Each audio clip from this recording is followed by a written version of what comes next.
Sweat Equity Podcast. In a streaming video show. Episode 400. It feels good to be back in the studio. I feel like back. I haven't been here in a month. I know. It feels Dogs crazy. went fucking crazy. This is episode 400. We're hyped. We did a lot of Big time. we did a lot of D-ball 400. We're roided up, dude. We got our pump on right beforehand. We're the #1 comedy business podcast in the world. Woo! Pragmatic entrepreneurial advice with real raw dog. Listen to us on anywhere you can find our podcasts. You know, your Apple Podcasts or Spotify. Subscribe, rate, review, share the show with a friend, a loved one. This episode sponsored by Squarespace. Create a customizable website or an online store with an all-in-one solution from Squarespace. Choose a website template and start your free trial today with a little linky link. There's a link in the description of this episode. Holler if you hear me. Linky link. A linky link. Link. A link to the past. Zelda, a link to the past link. You ready to get 400 going? Okay. Howdy toddy. It's called sweat equity.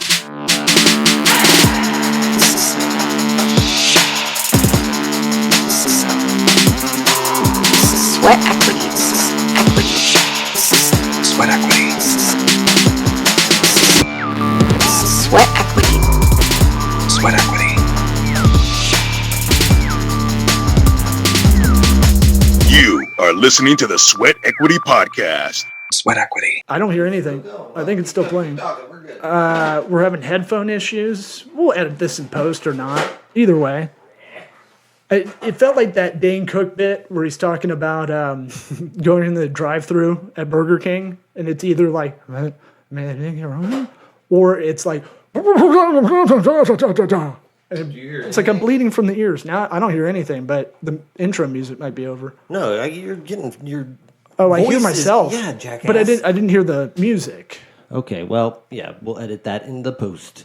Or I don't know why it stopped. Or It forget. was over it. Or I'll forget. Play a sound drop. Let's see. Money now. Okay.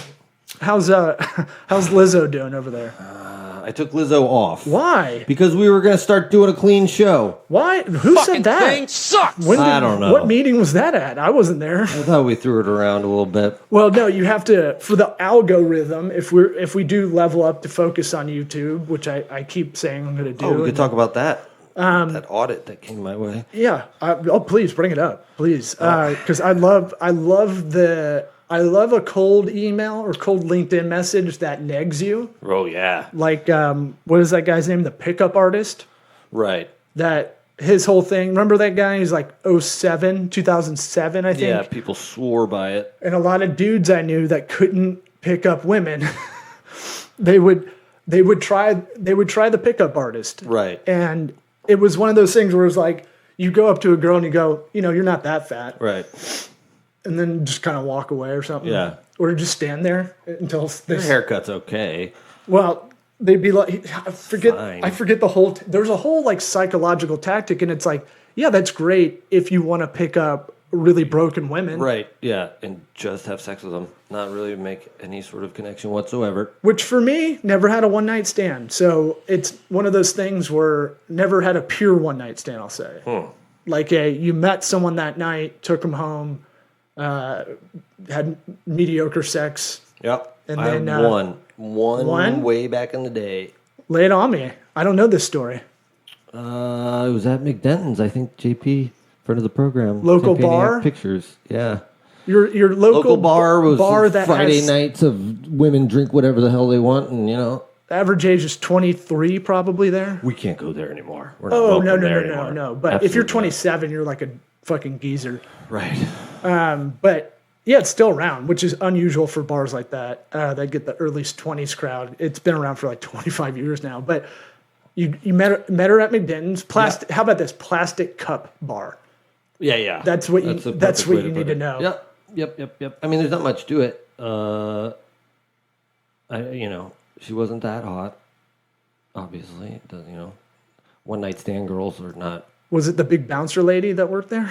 You know her? She beat up my friend, Whoa. my buddy Vince. She bounced him out of the place. Whoa. And he's no small potato. Yeah. He's a pretty strong guy. And he got whooped by her. Okay. We're friends now. Well, speaking of getting whipped by women. She might listen to this show. What up, girl? I got this email breaking down our YouTube channel, which we don't give a shit about. Cold email, and I don't think this is definitely set up to make you incensed. Yes. This is an email that is sent that makes it look like she actually looked at it. So she kind of got you a little bit because you were pissed. A little bit, but she didn't BCC people. She just put, the other people's emails that she sent this to. Oh, yeah. We should reply back to. Yeah, reply all. Uh-huh.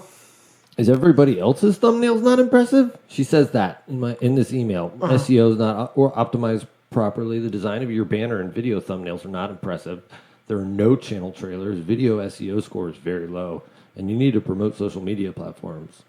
To be fair, she's right. But yeah, I know, but the thumbnail part is not. We got good thumbnails. Well, I She right about everything? No, she's right about everything. Shit. I haven't uploaded. How much money should we pay her? This is from Fiverr. Yeah. Oh, a Fiverr. Yeah. Well, Fiverr's that. To everybody out there. Fiverr I heard about Fiverr on Tosh.0. Right. When you used to it do was still for $5. Yeah, $5, and you could get people to do ridiculous stuff. Mm-hmm. Or like, I got a British lady to make my voicemail for a job I had. Yeah, that's cool. Stuff like that. And now lick a pine tree for $5. Now they become more Upwork, where it's a lot more expensive. Yeah. Like everything's like $20 on there now. Yeah. That's like legit. Upwork is hilarious if you ever want to have a good laugh. By the way, if anybody wants to find here's a little nugget, little Tampa nugget for you. We're all waiting. Not the cigarillo. We're all waiting. Go to socialwick.com, not a sponsor, but if you want to get a bunch of fake followers, fake likes, oh yeah, fake subscribers. If you're starting a brand and just want to, I only do it initially, usually, or like where we're at. Like we'll do it for our YouTube channel because it's kind of dead. Yeah. And we're like, hey, maybe this YouTube thing's legit. Mm-hmm. Maybe it's going to stick around. I guess. 15 We've years totally ignored it. Right. But it's one of those things where I've been helping a couple brands out, and I'm like, well, you want to get going on this platform, you don't have any followers. Shame. I know. I go, everybody does it. And if you really think about it, you're going to do it one way or the other. Right. Right. You do it the long way or the short way. Well, if I'm a brand too, and I need to look bigger than I am, I want at least like 10,000, followers on Instagram or subscribers on YouTube. And it's actually, I think I looked up like 100 subs on YouTube is like $70. Yeah. But no, $7. Sorry. Right. And if you're talking about a big time company, doing any sort of numbers, like that's not that. Mm-hmm. You can get it where it needs to be for, and it's one time thing. They do go away. Some of them they don't retain, but most of the time, it'll stick around for you get like 60% stick around rate. Yeah. No, I mean, I forget which accounts I did them on for my personal ones, but I think a good majority of them stayed for at least a while. Yeah. But, trying to put out those reels. And right. I'm trying to get I can't figure out a rhythm to do it for us. I just need to at least clip something out as soon as we're out of here. I know. We've got high quality video at our fingertips. We don't do it. Right. And I look like shit. So I'm going glasses on. Because pretty cool. Yeah. I don't feel great. Okay. Well, that's different. Comes from the inside then. Well, I'm a little burned out because I fucked myself over nerding out on the weekend when I knew I should. I was like, ooh, I don't have anything planned. I don't have the kids from Saturday afternoon until next Thursday. I'm gonna get so much stuff done. This never-ending list, I'm gonna fucking murder it. And I was already in a good work. You get in that mode where momentum of it. Yeah. Like I just did that thing. I'm gonna do another thing now. Yeah, I think of it as a productivity boner. Like you're just like, yeah, You gotta bring boners into everything. Right? Well, What? By the way, that censoring thing, it's a 10-minute good boy clock. So apparently is like, now we can start. yeah, no, I've heard a lot of podcasts that go, you got to wait 10 minutes until you can bring up that disease that got around everywhere a couple of years ago. I don't even want to say it. Yeah, because we can get flagged for that. If we ever do get monetized, this video could get demonetized. Big deal. Zika. Ebola. I'm not scared. So there's a lot of that. If you talk about that specifically, That's weird. Talk about using a 4-letter R word, it doesn't even matter if you're like. What is the 4-letter R word? It's not a bad word. It's when you kind of foist yourself aggressively on a woman. Oh. You know that? You can't say rape? Well, now, great. Well, we're past the 10 minutes. And I'm just guessing what you're not allowed to say. It's not, we're not even talking about. Yeah, let's do this like password.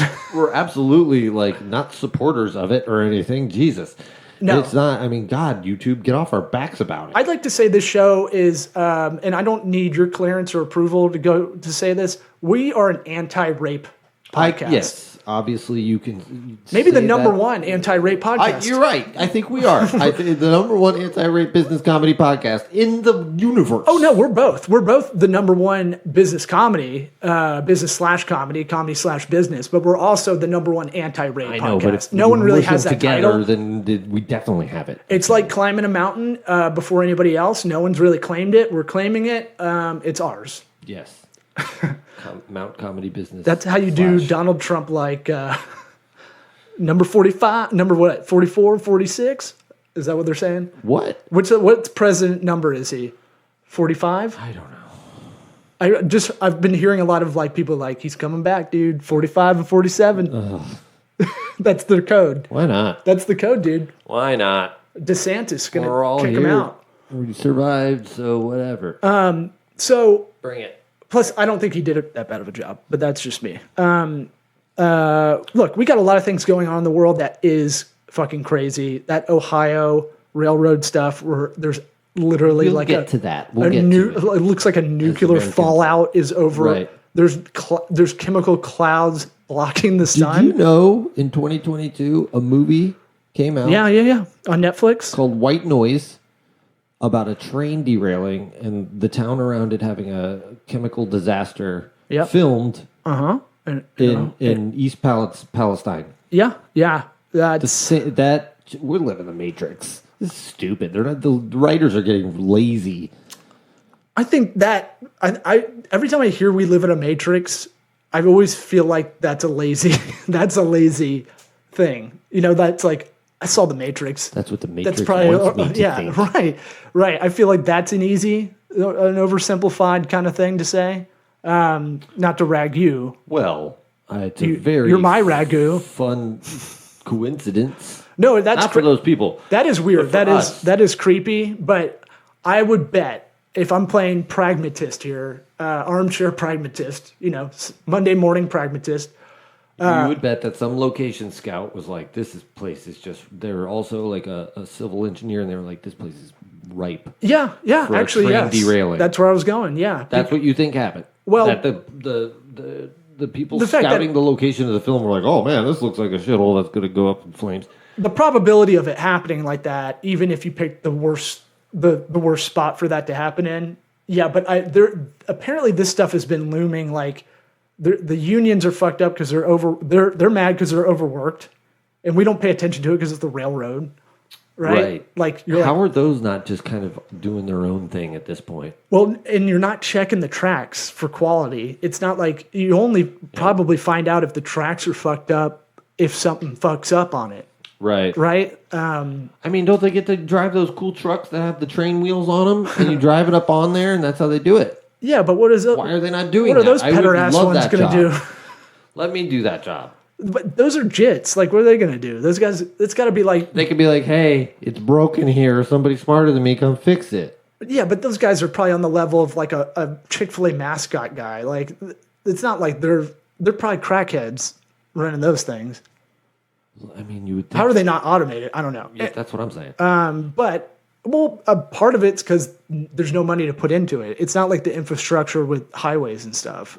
There is like I don't know. government subsidies in it, but it's not paid attention to nearly as much because it's icky and it's logistics and it's distribution and it's gross. And then it's also owned by a lot of big corporations. Yeah. So We got to move our chemicals somehow. well, yeah, I mean, And those chemicals are not cheap. look, I watched The Prestige recently, and I was like, man, I want to ride the rails in Colorado. That looks fucking sweet. Yeah. Trains are fun. The Prestige, Like a good train ride. yeah. I'd just love to go. I'm going to spend a week on a train and just choo-choo around, you know? Like that Wes Anderson movie. Yeah, the Darjeeling, Darjeeling Limited. which I like better than How The Life dare Aquatic. you? What? That movie's a downer.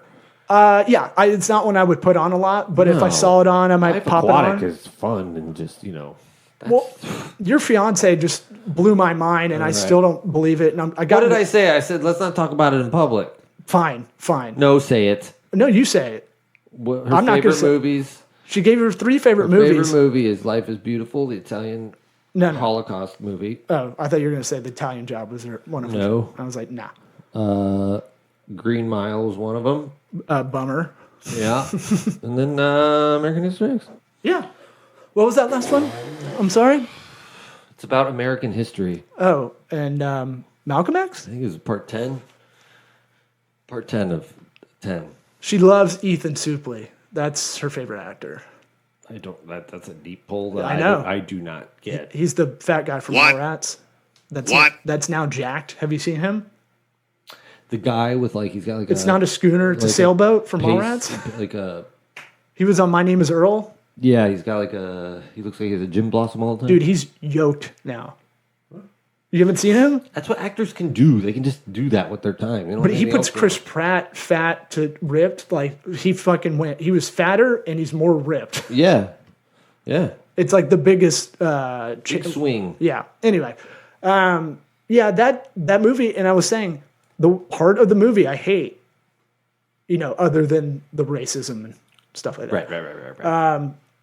It is the basketball scene Mm-hmm. in Venice Beach, and they're wearing jeans, which is like that feels like a director just said Right. yeah, people play in jeans. Like, Didn't you guys see Top Gun and it's- the backlash from thank Top you. Gun? It's just like Top How Gun. stupid is this? Like, I kind of get maybe in San Diego because it does get chilly. Maybe Top Gun is different. It's fighter pilots and they're playing volleyball. I don't know. Is it? I is can- it bad? I don't know. I can make an argument. Top Gun jeans It is was way, 80s and it's kind of cheesy, campy. but like fighter fun. pilot guys are like dads when they're 20. Like Right. they're already like kind of dorks already. Yeah. And so like I can see that way more than I can see like The badass. first off being 5'7" or 5'8", whatever Edward Norton is. Right. He might be 6 foot, maybe, I don't know, but like Give him 6'2". Okay. He's not dunking like he did in that movie. I think he does a reverse jam, and I go no. I think it came out when we were in 8th grade, and I was like openly, I'm out. No. Yeah. No. Yeah. No matter how great of an actor you are, you can't act like you're a good athlete if you're not. And I used to play on those Doesn't courts. happen. I lived in Marina Del Rey, right? Ooh, humble brag. Like I lived like 7 blocks south of that, and I'd go there and play basketball sometimes. And I was like, with In jeans? the guest we can't get on the podcast, Andrew Santino. I don't think you actually know him. I just found a video. I swear to God, I just went through old hard drives, and I found a video of him hosting a show at the Comedy Store when I did a tour in 2010. And we have a video before the show of him fucking with someone outside trying to use the ATM from inside the Comedy Store. I'll post it. I swear to God.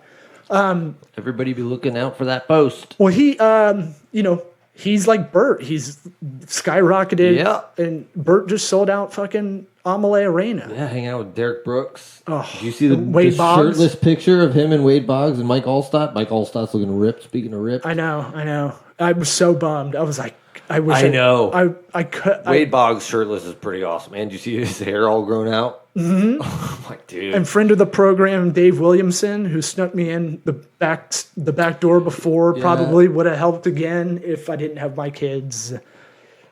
and be a solo dad. Someone say vasectomy? But back to the kids, American History X, one of the least rewatchable movies, She too. was just joking. She's just joking around. It's not her favorite movie. By the way, not white. Like, it would be weird if she was white, but like, or almost make more sense. Yeah. But not like She's, Lily like I White. said, she's just joking around.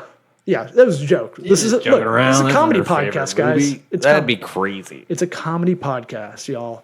Everything we say is under the guise of It's all comedy, jokes. and We're so just joking around. yeah, so everything's under allegedly umbrella. Yeah. Just put that at the beginning and at the end. In case she sues you.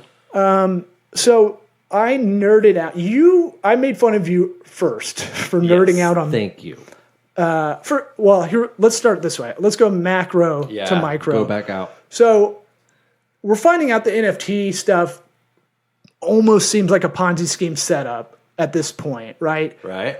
And it does seem like a very, if you want to get conspiracy with it, I think when the dust settles, we're going to find out there's a lot of money in it from a very few people, right? In the beginning. I would believe that. To create this marketplace, right?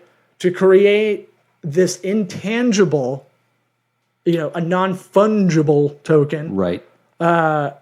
And I think it makes more sense to go old man on this, to go for tangible physical collectibles. The collectibles market, if you really see how things are going with tech, less things are going to be tangible. Right. Right? And that's just horse sense. We don't have to look up any market stats Right. on that. We just know, you used to have a physical phone in your house, and if you do now, you're fucking weird. Yeah. Right? That Yeah. that you had a cordless phone. Right. And you had 2 lines Just sometimes. stand in the kitchen like an asshole. Oh, yeah, Do all your business in the kitchen. I had a curly Q one, and in middle school, you're trying to talk to a girl, like pretending you care for an hour on Right. the phone, and just like hiding. Yeah. Close the door with the curly Q phone in the other room. Yeah. And so, like, there will be a lot less things. How about that? Yeah. Not to sound like Louis C.K. or something. I mean, but there's just going to be less things. To go back to the Ponzi scheme thing, lots of things are Ponzi schemes. Our money is Ponzi scheme. The money we use is just a belief in something. We all agree it's worth something, and Oh, you're a as gold long as- standard guy. No. I mean, it's not so much that. It's just like my point is, there's Ponzi schemes that can work for everybody as long as you keep them going. You know what's weird? I was A lot actually of crypto shit is Ponzi scheme. while I was nerding out, I was watching the Bernie Madoff documentary, On the flip side, the Right. four-piece series. yeah, While going through this, I didn't even put these two things together until now. Just good. Sometimes classical music, sometimes Bernie Madoff's family crying about how he didn't really do anything wrong. yeah. So you're kind of already into it with shoes. You're a sneakerhead. Right. I don't like that term, but that's all I got. Right, but I feel I like- wear my shoes. I don't. I mean, I collect them because I have a bunch of them. But and I do have that hunger where I'm like, ooh, I have to have those sort of thing. With that, I would get the same way with a collectible. Maybe. I'm glad I don't have it. Like I was telling it, I went out with a girl and I go, I am so blessed. I don't have any kinks or fetishes, right? Because I feel like that's a huge time waster as well as like mental RAM space, Right. right? Of like me just looking for feet to like, or whatever quicksand porn. You have all these fucking. You need to have a to-do list before you want to get romantic. Right. I was like, I mean, I'm very vanilla when it comes to all that. So I hope that works for you. Right. If you're into stuff, Having sex is pretty cool. yeah, vaginas are great. They're I don't pretty need, cool. I don't need much Cool more. with it. Yeah. And I feel that way with some of this stuff. Getting obsessed with like shoes would be one that I could get into, Yeah. and I would spend a lot of free time, time I should be doing something else, like ogling. I will say The cross trainers. The trading cards have taken up way more of my time than the shoes ever did. Mm-hmm. Just a little background.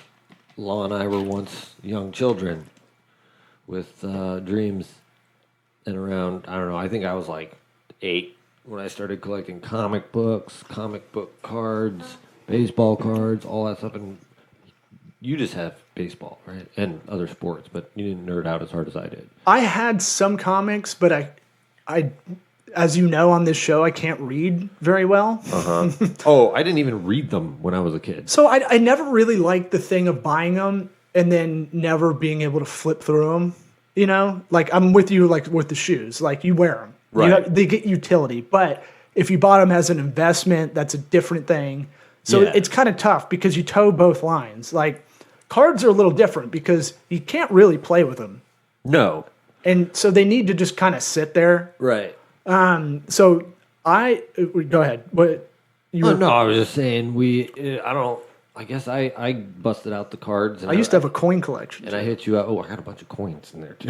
Really? Yeah. Actually, my dad gave me those to give to Jess's mom. My dad did it have the little penny loafer slot, and then it's like you need to get a quarter for every year. Yep. Yeah, that's what I had too. Yeah. God, I want to tell like teenagers this stuff. Like, you know what was cool? You guys, or tell You like, ever seen a penny? like my kids are 5 and 6. They think it's dope to have a coin collection because they still don't really understand how much stuff costs. But Right. like, if they're your kids' age, they probably not. My kids don't give a shit. Right. Like, About I would love to see of the you talking to collectibles. them and go, hey, you guys want to start a coin collection? Yeah, no, it's not even going to bother breaching that subject. You should film that. Just like secretly Yeah. film you going, sit them down at the table and set up a camera and go. I think you would be good if you guys just start collecting pennies, like rare ones. Not then, just like, all oh, the pennies. Not like saving money. I mean, like looking at the coins. You got to open up the book and go like, this could be yours. Look at this one from 1921. But this is mine. You can't have this. It was made in San Francisco. You can tell by the S. Yeah, exactly. Get real like nerdy with them about it, and just I want What? a single camera on both their faces of just like, Dad, Right. what are you talking about? Just get up and leave. So you were like looking into your baseball cards. Yeah, I was just going through them, and then I was like, "Do you have any?" And you sent me a picture of all the ones you had. I had the foresight when I was like, I had a bunch of Donruss, 87 to like 90 cards in the set, Yeah. not opened. I came home, was doing stand up, came home on a comedy tour, had 3 of the comics staying at my parents' house when we were in Tampa doing shows. We got wasted and opened all of them. Yeah, This was when I was 24. I'm 38 now. Like, I don't even think it really made much of a difference. No, because Honestly, after looking it up, it's not. I thought it would be more valuable to keep them in there, but I guess you need to know what you're kind of selling. Right. It's not like a mystery bag is better. Yeah. And then I had the foresight to go tell my mom, hey, keep those, put them in a container. Like, if I have a son, I will give them to him. And they've just been with me for, I don't know, 10 years after my parents moved out of their place into a condo. And so, like, I've had those cards just sitting there. I didn't know I might be sitting on a gold mine. right. Did I ever tell the story on the podcast of my dad's baseball card collection? No. I know you've heard it, but my dad had a baseball card collection before he went off to college. Oh, you did tell me. You told me this. It's yeah. like he looks at cards now that are worth $100,000. He's like, I had that card. I had that that's card. just torture, dude. He had literally just garbage bags full of them, and my grandma gave them away to some distant relative who then took my dad's card collection and made a career out of it. And now he's like an expert on trading baseball cards. Can we That's get all him he on the does. podcast? Maybe. Too, because I was like, we should leverage the podcast, get a guest that can explain if we have cards that are worth a shit. Right. Can you just do it here instead? And so the physical collectibles market will reach $692 billion by 2032. And so, it's all about uniqueness and scarcity. Yep. Baseball cards, especially because I was slacking you about. I was like, I just spent. I went through them and I was like, So I gave you mine to go through. You separated a bunch into a box in a cardboard box. Yep. Like not protected for a lot of them. No, I was glad you did it, But I started doing a thing with my kids, and I go, I'll give you 9 cards every night. And I go, these are worth something. Not thinking maybe I should look these up. Yeah. And I started That's why I put them in the box. I know, I didn't think about it. I just was like, I just kept thinking this is a nice thing to do. And then I doubled back this weekend after like day 4 of doing this. Daddy, I made an airplane. And I was like, I should maybe look into some of these cards just to see the value. And then I went down a rabbit hole. I haven't done something where I was like, okay, I'll cut it off at like 3, and then I looked up and it's 6. Thank you. Yeah, because I did the same thing. I'm like, well, I gotta find the one without the dot after the C. And I was making fun of you, and you made fun of me hard, and then I was like, yes, I got you. Well, at the time you were kind of like looking for the next thing you were doing, and right. It's like, are you just chilling? Right. Looking at Beckett's. Maybe look at the jobs. So like the part, and now I empathize. Part of the problem with baseball cards, especially, is the valuation. There's no one real space to look up value, right? Yeah. There's a market price, and then there's like a value price set by an authority called like PSA, and then there's a bunch of other ones underneath that. Right. But PSA seems to be the one that you'd send cards to get officially checked. Yeah, right? And they look at the condition, and something that's crazy that not everybody might know is like, it's not just like, are the corners bent? It's like, was it printed directly in the middle? Was it completely perfectly centered? Right. Which obviously, when you think about it, yeah, that makes the card a more perfect card. But I never would have thought that, like, I didn't print the card. I thought once I picked it out, it was on me, And it's like, no, it's not just what you did with it. So yeah, every deck has its own, every brand and then like year has its own uniqueness to it. Like it'll have its own like unique set of cards or errors right that make it. But like, so our sweet spot seems to be like 86 to probably like 93. Right.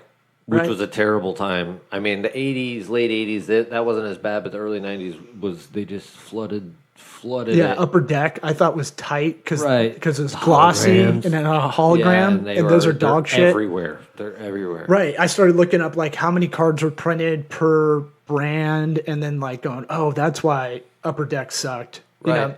But my short notes for anybody listening that's made it this far is 400th episode. if you have any in that era, King Griffey Jr. seems to be like the number one. Yep. If you got any of those. King Griffey Jr., Barry Bonds, Bo Jackson, all the Nolan Ryan. If you Nolan go Ryan's all a the big way one. back to Cal Ripken. Ripken, you got to go all the way back though. Yeah. McGuire. If you can find the Billy Ripken fuckface card, that's great. That's the misprint. biggest one. That's yeah. the best one. There's a misprint. That's just the coolest He one. had fuckface written on the nub of his bat, and then- it was in the baseball card. And I was going deep, dude. Did you know there's Topps Tiffany cards that were printed? Some were printed white on the back instead of gray, and those are way more valuable. Those are like 4 times more valuable. So if you had King Griffey Jr. Topps card or whatever, and it was printed on what they call the Tiffany, I don't know why, but white instead of gray, Yeah. it's like 4 or 5 There's times. all kinds more. of weird shit like that. But I feel like that is just from that period. Like now, I don't think they have that same level of error cards and stuff like that. But what they do People fuck up. is there's a lot more like tiers of, an NBA basketball card set. Like they'll have like 5 different kinds that are like, one's way more expensive, one, and they all do that now. It's all algorithmic now, Right. right? They've got models that probably set it up years before they print them. Yeah, exactly. I did see they did like a 1987 style of cards that came out in like 2020. That some of them are. Yeah. Oh, I got some. But they're only like, we're only going to print 3 on the purpose of making this very scarce or whatever it is, Yeah, but that's what's interesting is after really digging deep, I was like, damn, I feel like the best way to make money, if you're just looking to like buy and sell and like make some quick money, is buying new cards and looking for rookie cards. And for example, flipping them. Like Trevor Lawrence, right? Mm-hmm. Good hair. May or may not be a great football player. But I got a Trevor Lawrence rookie card that, like, I want to send off, get it graded, and then sell it now before, he becomes a true Jacksonville Jaguar and starts to suck. Right. Well, So it's just, it's a weird... but that's the same logic you had when you were a kid. Not really, though. I didn't realize that. That I was just holding on to it forever, thinking the longer I hold on to it, the more it'll be worth something. Yeah, so, and part of the thing I don't understand yet is the ungraded so low. I can't tell I don't have a jeweler's loop, and I don't have the eye to tell, like, this would probably get a grade 9. There's 1 to 10, I guess. 10's like mint, right? Yeah. But I did stumble upon a Barry Bonds, man, and it's just been in a case, and it's weird that I just feel weird that it's been sitting there for decades, right? It's a 1987 Topps chewing gum trading card, Barry Bonds rookie card that has 4 or 5 errors on it. Yeah. And so are you convinced that you got the legit deal, like 4 error card for real? Oh, dude, I wouldn't have slacked you if I didn't like look at it for 20 minutes and like, holy shit. This amount of shit. Well, because I was like, if I slack him and don't really look at this is just gonna be backfired. Plus, I need to find out now. Yeah. While I'm nerding out. I've done it 5 times where I'm like, I'm gonna be so rich from this. And well, it's like, oh, there's 100 of these, and but it's like you said in Slack, it's like it's either worth $6 or it's worth $70,000. Right. Exactly. Somewhere in between there. And you're like, fuck. And then now we're talking about like, let's send 10 cards, let's put them together to send a PSA. No, we're gonna do that. It costs $20 a card to do. So there's and then we have to buy insurance on the shipment. I know, but there's stuff you can do. They have like memberships and stuff that we can do temporarily to get I looked into it. I just want to do it with what we think the highest value cards we have are. Yeah. And because if you get that official stamp on there, then you've legitimized it. It's not right, because apparently there's a lot of people that fuck people over online too, right, with this stuff. And so I would try to go to an auction house first, maybe, because they'll do all that shit for you at a VIG, but then you don't have to worry about it. Yeah, but they're not a recognized grading source. No. I'm saying get it graded, and then if let's say I do have this Barry Bonds card that is in mint condition because it's just been in a case. Yeah. The whole time that maybe that's what you do with like cars, right? Right. And they take a big VIG, but they will get probably more than you would peer to peer, like on eBay. Right. And then dealing with baseball nerds, I'm already getting anxiety of just like fucking. I know they're not. There's no way that's just an easy sell. Right. Yeah. They'll pick it apart. Those fucking nerds. Well, I think we did it. Yeah. I'm glad we didn't spend the whole episode nerding out because I could really go through every. I know we could go for another hour. I have my old collection up of stuff I just earmarked. By the way, there's no real good database. There's no good real search. Nothing. You told me about the Cardstock app, and I was like, I don't want to individually scan every card I have, kind of thing. And that'll throw a value, but I'm pretty sure the values are fucked up on that too. So it's just like, I don't know, man. You pretty much, if you want to get into it, you got to get them slabbed, baby. I think we got to let's find your guy. And this is like with anything, right? Where you want to get into whatever industry, let's find someone we trust because there's a lot of not so trustworthy stuff in the collectible market, right? Mm-hmm. Let's find people who've been there. That's why we have guests on this show to tell us about business because they're the expert in what they do usually. Yeah. And the older the fucking guest, the better because they would be like, here's all the shit I want to tell you that I fucked up, and here's what I know, And I feel like we gotta leverage this podcast. All right, get an expert on it. I'll text my dad. Let's call Mr. Beckett of Beckett's Magazine. All right. Good job. Good job by you.